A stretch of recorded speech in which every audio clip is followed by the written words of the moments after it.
काही व्यक्ती आहेत ज्यांचं लाईफस्टाईल खूप मजबूत एकदम व्यवस्थित आहे, 9 to 5 आहे, झोप व्यवस्थित आहे, जेवण व्यवस्थित आहे, डाएट परफेक्ट आहे, तरीसुद्धा त्या व्यक्तींमध्ये जी नर्वसनेस, जी अँझायटीमुळे मग त्यांना गट इश्यूज होणं किंवा ब्लोटिंग होणं किंवा ॲसिडिटी होणं, हे जेव्हा तुमच्याकडे क्लायंट आहेत तेव्हा तुम्ही त्यांना कसं अप्रोच करता? ॲलोपॅथी जर आपण वैज्ञानिकदृष्ट्या पाहिलं तर ॲलोपॅथी डॉक्टर सांगतात की ज्याचं पोट निरोगी त्याचं आयुष्य निरोगी. बरोबर.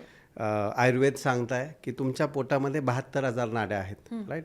म्हणजे तुमचं तिथेही तेच आलं की तुमचं पोट निरोगी तर आयुष्य निरोगी.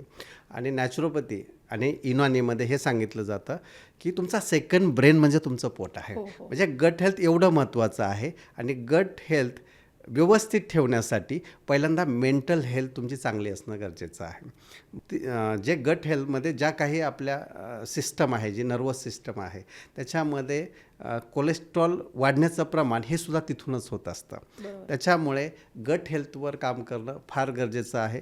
आणि गट हेल्थवर ज्यावेळेस आपण चेंज करायला जातो त्यावेळेस माइंडसेटसुद्धा चेंज करावा लागतो. कारण IBS सारखे जे काही इश्यूज आहेत हे लोक कित्येक वर्ष हे घेऊन चाललेले आहेत. आणि याच्यामध्ये काही आहारामध्ये बदल आणि माइंड कसं रिलॅक्स ठेवायचं दिवसभर किंवा ते आनंदी उत्साही ते तरंग कसे दिवसभर ठेवायचे त्यासाठी आपण हिप्नोथेरपीचा वापर करू शकतो.